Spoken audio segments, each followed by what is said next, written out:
Laurent Gbagbo a été inapte à gérer un pays. Il n'a rien réalisé de tout ce qu'il a reçu. Mais il laisse donc les infrastructures dans une situation dégradante pour aller payer une vieille usine aux États-Unis, à Fulton. Vous pensez que c'est de la responsabilité? Non, c'est de l'irresponsabilité. Et je crois que les Ivoiriens, c'est à juste titre qu'ils ont chassé Laurent Gbagbo de la tête du pays parce qu'il n'a rien apporté de positif à notre pays. Je suis heureux quand j'entends dire que la loi encadre les manifestations, mais sous vous, comme je l'ai dit tout à l'heure, la marche de l'opposition de mars 2004, ça fait combien de morts? Plateau a été déclaré zone rouge par le commandant de la garde républicaine de Boblé. Vous ne saviez pas que les marches devaient être encadrées? C'est dans ce pays que des femmes ont été violées parce qu'elles avaient demandé à manifester. Mais la première dame, Simone Veil Gbagbo, mais elle a dit, elles ont cherché le viol. Qu'est-ce qu'elles avaient à être dans une manifestation? Donc vous voulez venir dire aux Ivoiriens aujourd'hui que vous savez maintenant que les marches sont autorisées, encadrées par la loi. Non, les Ivoiriens vous ont vu à l'épreuve. Et non, ils ont suffisamment parlé. On vous écoute. Non. Et on donc, vous écoute. Voilà, non, donc vraiment, vous êtes très mal placé. En termes de gouvernance, de bonne gouvernance, quand vous partez du pouvoir, selon la fondation Mo Ibrahim, donc qui note la bonne gouvernance dans les pays africains, la Côte d'Ivoire était 46e. Aujourd'hui, nous sommes à la 16e place. Vous prenez le programme MCC, Millennium Challenge Corporation des Américains, la Côte d'Ivoire en 2011 totalisait 4 points sur 20. Mais déjà en 2016, la Côte d'Ivoire était à 17 points sur 20, qui note la gouvernance dans un pays. Aujourd'hui, dans notre pays, vous avez la Cour des comptes qui évalue la gestion donc, de l'État. Sous vous, quel était l'organe en charge donc, de l'évaluation de la gouvernance? Zéro. Ça n'existait pas. Voilà, donc vraiment, on a vu dans ce pays, les Stéphane Kipré, il a volé 4 milliards ici de la filière café-cacao. Et le Premier ministre Afinsan l'a dit. Je vous ai déjà dit, Stéphane Kipré n'est pas sur ce plateau. Non, mais son pour répondre à représentant, vos allégations. Non, c'est son ami. S'il vous plaît, messieurs, on a un agenda à respecter. Voilà, on aimerait bien rester donc, quand ils disent que oui, s'il vous plaît. dans notre pays, il y a des milliards qui sont volés. Vous ne savez même pas comment gérer un pays. Un pays qui fait des détournements, donc un principe de gouvernance, ne reçoit pas de financement de la communauté internationale ou des bailleurs. Mais aujourd'hui, la Côte d'Ivoire a la confiance donc, de nos partenaires parce qu'il y a la bonne gestion donc, des ressources que nous engrangeons grâce à nos partenaires. Et donc, les indicateurs sont là. Que ce soit au niveau de la lutte contre la corruption, on était à la 111e. Aujourd'hui, nous sommes à la 87e place. Parce que nous avons mis en place des instruments donc, de bonne gouvernance dans notre pays. Vous avez la Cour des comptes qui évalue la gestion donc, de l'État. Vous avez la Haute Autorité pour la bonne gouvernance et la lutte contre la corruption. Sous vous, quels étaient les instruments mis en place pour évaluer la gestion donc, de l'État? Ça n'existait pas. Tout se passait donc, de façon opaque.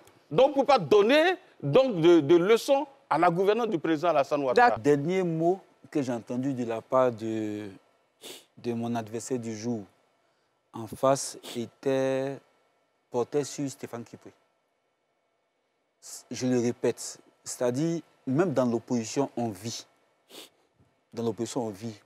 Peu importe nos ambitions personnelles collectives, peu importe nos situations du moment, il faut préserver beaucoup de choses. Stéphane Kipré, quand tu dis Stéphane Kipré a volé 4 milliards, c'est des accusations graves que tu ne peux pas faire sur un plateau de télé.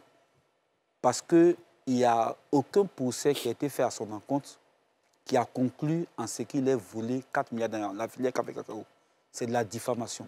Et ça, ce n'est pas bon. Mais je vais plus loin. On peut faire la politique avec beaucoup d'élégance. Qu'est-ce qu'on demande? On demande que les règles soient assainies pour qu'on aille à la confrontation des idées. C'est tout ce qu'on demande. On perd, on a perdu. On est opposant, est-ce qu'on ne vit pas? Mais on gagne, on met en place le projet qu'on a prévu pour les Ivoiriens et puis on avance. Mais on n'a pas besoin pour ça de chercher à se discréditer, s'insulter, se menacer, mettre les gens en prison. Ce n'est pas de ça qu'il s'agit. Il s'agit de la Côte d'Ivoire. Il faut qu'on rentre dans l'ère de la modernité. La modernité, c'est qu'on ne discrédite pas, on ne diffame pas les gens. La modernité, c'est qu'on n'emprisonne pas ceux qui ne pensent pas comme soi. C'est de ça qu'il s'agit. Quand on parle, mais nous, on a parlé de faire la psychologie, FDFP, guichet unique, l'insulte, café, cacao, impôt, geste aussi, des universités, des ministères. C'est des centaines et des centaines de milliards. Mais pourquoi on ne dit pas de non? Parce que ce n'est pas parce qu'on est dans une opposition d'un débat politique qu'on va dire, bon, il y a tel, il y a tel, il y a tel, ça ne se fait pas. La politique, c'est pour les gens élégants. C'est surtout ça, c'est pour les gens élégants.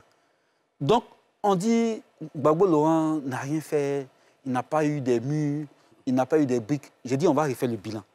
Et ça, j'insiste là-dessus. Mais en même temps, en matière de gestion, d'orthodoxie financière, Gbagbo Laurent, quand il vient au pouvoir, il ne nomme pas au sein du FPI le DG des impôts, de la douane, du trésor. Il fait un appel à compétence. Et ceux qui emportent cet appel à compétence-là ne sont pas de son parti. Gbagbo Laurent, quand il vient au pouvoir, il met en place ce qu'on appelle le SIGFIP, le système intégré de gestion des finances publiques, qui permet de réconcilier notre pays avec les institutions financières internationales, qui nous donne même un satisfecit pour la bonne gestion des finances publiques. Quand Gbagbo Laurent vient au pouvoir, il fait voter la loi portant sur la décentralisation, qui permet à chaque département, à travers les conseils généraux, d'avoir les moyens pour impulser un développement endogène. Mais c'est lui qui met en place la clé de répartition inclusive pour que la gestion de ces départements-là n'appartienne pas à la liste qui est sortie vainqueur. Même la minorité était considérée. Ça, c'est Gbagbo Laurent. C'est un homme de cohésion. C'est votre dernier mot. Fanny Karim, s'il vous plaît, nous sommes à la conclusion. Non, monsieur. Nous sommes à la conclusion. Je vais vous proposer. La loi portant sur la décentralisation a été mise en place par Bougadougou. S'il vous plaît, Blaise Lasse. Proposée par Gbagbo Laurent. Ça n'existait pas avant. S'il vous plaît, oui. Vous demandez votre dernier mot. Donc, mon dernier mot, je demande à mes camarades, je les regarde droit dans les yeux, à M. le maire, à M. Kokora, pensons à la Côte d'Ivoire. Ne pensez pas à vous-même. Ne pensez pas à vos intérêts. Ne pensez pas aux intérêts de ceux qui vous envoient ici. Mais pensons à la Côte d'Ivoire. Merci. Merci beaucoup. Fabrice Lago. Ah, je crois que vous leur aurez donné. Parce qu'ils ont développé vous savez, madame, avant de revenir. Nous, le président Laurent Gbagbo nous l'a appris, c'est sur ça que je vais commencer. Le premier devoir d'un homme, c'est de défendre son honneur. Donc, je réinsiste là-dessus. Les propos tenus par M. Kokora sont diffamants. Je ne porterai pas plainte. Pas parce que je ne peux pas, mais parce que je sais à quoi ça va aboutir. On a déjà porté plainte plusieurs fois pour des cas de diffamation. C'est moi qui suis allé déposer les plaintes. On n'a pas de suite, je ne vais pas en parler ici. Mais je pense qu'il a aussi de l'honneur. Et donc, j'en appelle à son honneur et je lui demande de mettre toutes les preuves sur la place publique. Ça, je pense que s'il a un peu d'honneur, un peu de dignité, parce que j'ai vu une vidéo qui passait, une dame disait qu'il a volé l'argent de Tontine par aux États-Unis. J'espère que ce n'est pas pour ça qu'il cherche d'autres voleurs pour s'associer à lui. Mais je répète, devant les Ivoiriens, et je mets n'importe qui au défi en Côte d'Ivoire, je n'ai jamais reçu de l'argent de Ahmed Bakayoko. Et je ne sais même pas pourquoi il m'en donnerait. Voilà, je le répète. Et M. Kokora dit va nous fournir les preuves, on attend. Mais je vais revenir sur ce qui est fondamental pour les Ivoiriens. C'est ce qui nous intéresse. Le discours du président Laurent Gbagbo. Madame, nous sommes le PPACI et nous disons que le président Laurent Gbagbo demeure notre candidat à l'élection présidentielle de 2025. Dès la semaine prochaine, nous entamons des tournées à l'intérieur du pays pour collecter nos parrainages. Nous avons achevé notre projet de société. Donc, nous préparons activement l'élection présidentielle. Et c'est justement parce que nous la préparons que nous demandons des conditions d'élection libres, démocratiques, transparentes et inclusives. Nous répétons que le chef de l'État actuel ne remplit pas les conditions pour être candidat à l'élection présidentielle. Et nous espérons que pour une fois, il sera animé par la sagesse et par la raison et qu'il ne nous conduira pas vers une autre crise dans la volonté de son parti de demeurer au pouvoir, vaille que vaille, coûte que coûte, et au prix encore du sang des Ivoiriens. Okay. C'est ce message-là qu'on tenait à passer et nous sommes le PPACI et nous sommes obligés de défendre l'honneur de notre candidat, l'honneur de notre chef. Merci Fabrice Lago. Fanny Karim, vraiment en quelques secondes, s'il vous plaît. Mon dernier mot va à l'endroit du président Laurent Gbagbo et puis du PPACI. Et je voudrais demander au président Laurent Gbagbo et l'ensemble de ses camarades de se rappeler donc ces phrases les plus récentes pour dire que où il disait s'il ne peut pas être candidat, mais il laisse. Aujourd'hui, c'est la même situation pour lui. Donc, s'il ne peut pas être candidat, il n'a pas forcément à forcer. Et comme il l'avait si bien dit, l'article 45, d'après lui-même, était fait pour régler le cas Alassane Ouattara. Aujourd'hui, il y a une loi qui est là qui dit que si vous avez perdu vos droits civiques, vous ne pouvez pas être candidat. Et aujourd'hui, c'est dans cette situation donc, que le président Laurent Gbagbo est. Donc, il en tire toutes les conséquences.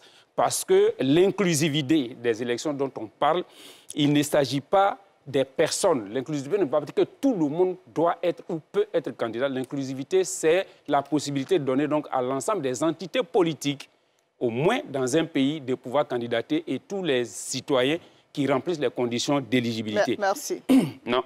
S'il vous plaît, merci. Oui, je vais terminer.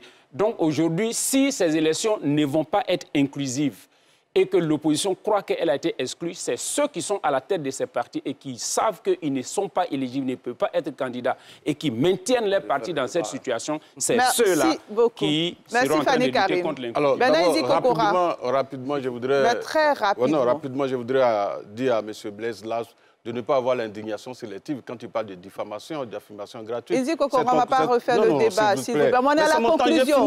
D'accord, dans votre temps. Ton frère qui a dit, à mon absence, qu'on aurait payé un billet d'avion pour Kokora pour venir. Ça fait 3 fois au moins que vous le dites. Non, il faut que je lui rappelle que l'indignation sélective n'est pas bonne. Il faut lui donner des conseils parce que ce n'est pas responsable d'attaquer des gens alors que vous ne savez rien de leur vie. As-tu donc les preuves qu'on a payé un billet d'avion pour moi? Quand je dis Stéphane Tchipré a volé 4 milliards, mais je passe sous le contrôle du Premier ministre Afinguissa qui a dit qu'il a falsifié la signature du ministre Kofi Dibi, donc pour empocher 4 milliards dans la filière café cacao. Je ne crois pas que vous avez porté plainte contre le Premier ministre Afinguissa. Donc je cite un témoin qui était quand même responsable du FI. Lors de votre... Est-ce que c'est votre dernier mot? Est-ce qu'il peut... Non, frère. Mais c'est ce qu'on va faire. Je vais mettre fin à l'émission. Non, mais il faut... Donc, terminez, s'il vous plaît. Vous avez parlé ou bien tu es... Terminez. Terminez, s'il vous plaît. Nous sommes à la conclusion. S'il n'arrête pas, comment je peux terminer? Dago Fabrice. Voilà. Non, mais regardez. Donc, je dis...